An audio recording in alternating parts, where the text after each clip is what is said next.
The true story of an audacious criminal gang and how they were stopped. Catching Britain's biggest thieves in 10 minutes on BBC One Northern Ireland after the Crimewatch updates, which includes some strong language.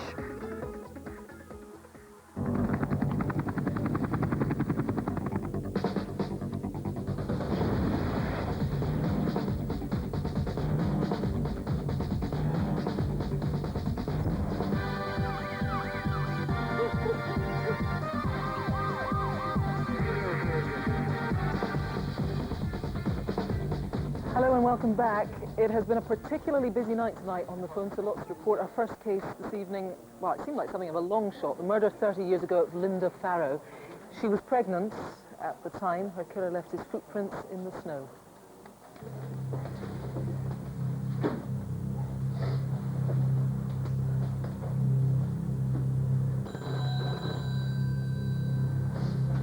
Hello, Lynda speaking. Oh, hello. No, I'm afraid he's down at the market. Oh, right, yeah, he did mention that you were going to go down there today. All right then. Bye.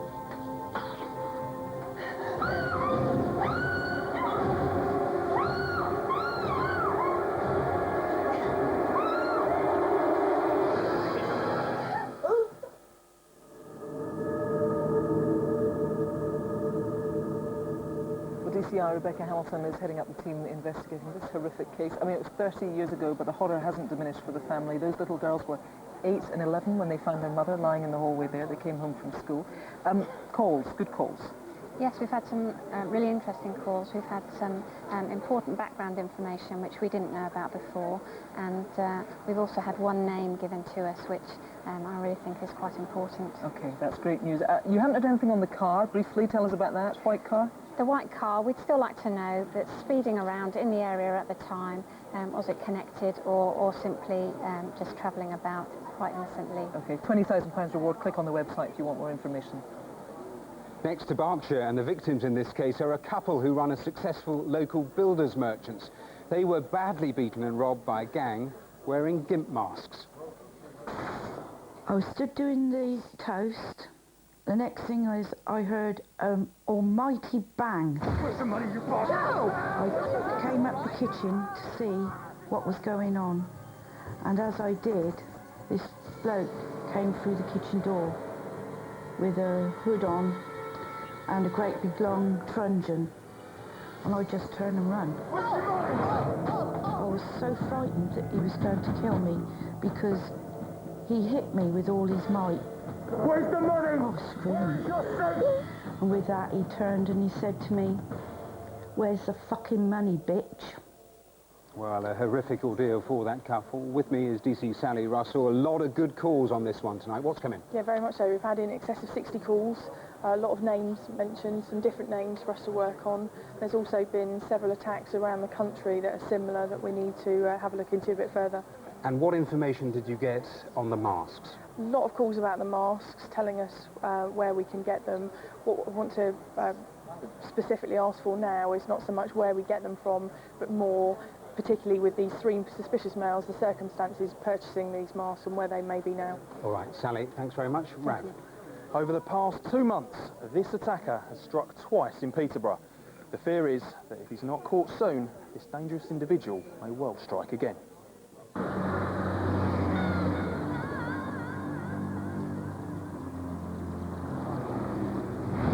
Come with me. I've got a knife. I could smell drink from his breath, so he'd obviously been drinking.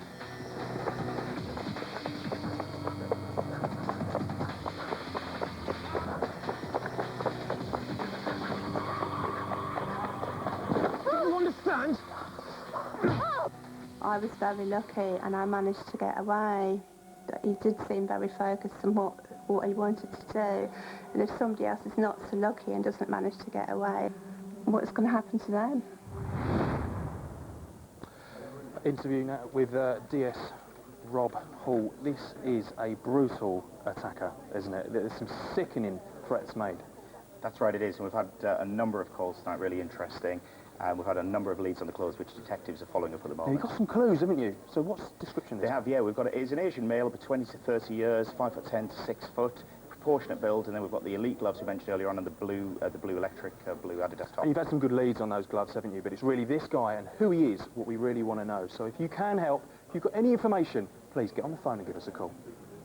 Thanks, Rav. Now, May of last year saw some of the worst scenes of violence that Manchester has ever seen. It was the night of the UEFA Cup final between Rangers and Zenit St. Petersburg. Crowds, well, I was going to call them football fans, not really, went on the rampage, badly beating a police officer to within an inch of his life.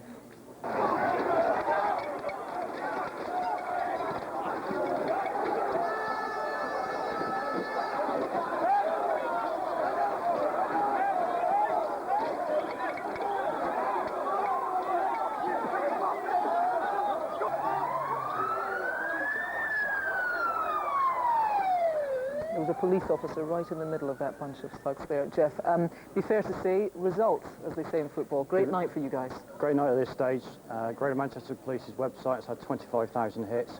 I've got 29 names put forward, one individual 7 times.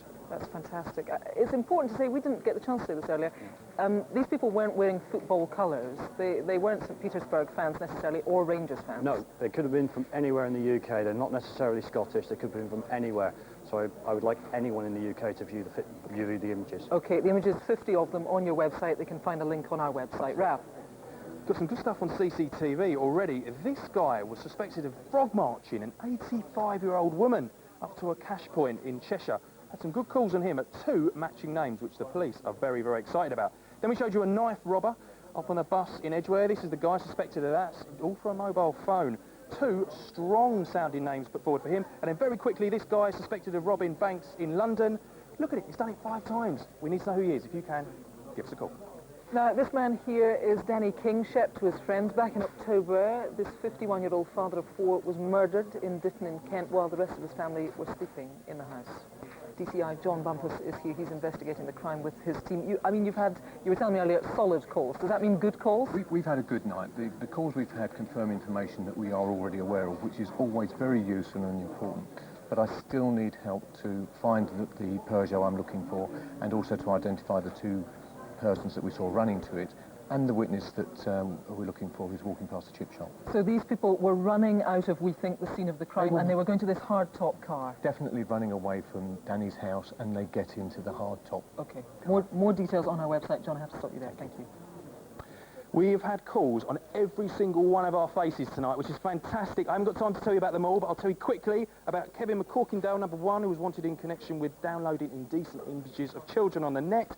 Lots of people called in about him and putting him in the same place tonight. Number 3 was Terence Honey, who was sentenced to 5 years for robbery when he done a runner. We've had lots of exciting calls, I'm told, on that, which again is brilliant. It'd be sweet if we find him tonight.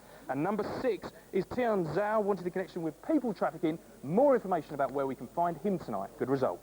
Busy, busy, busy. You can find out all about tonight's cases on our website. The address for that is the usual one, bbc.co.uk/crimewatch. Let me remind you that if you've been a victim of crime, then the victim support line is on 0845 30 30 900. Crimewatch is going to be back on Thursday, the 26th of February. From all of the production team and the detectives here, thanks for your calls. Bye-bye.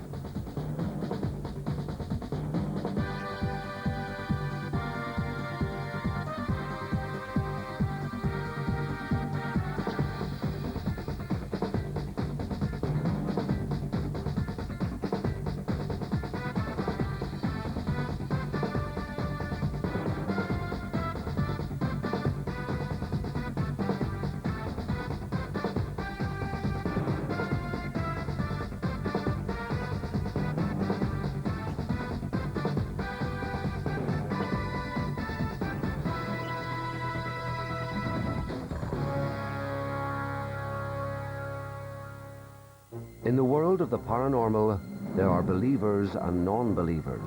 He's trying to communicate in some way. The question is, which one are you? 7 Corporation Street, as it was known then, was owned by a James Lemon. I can feel an energy. There is something here with them. You're slightly curious. I feel scared.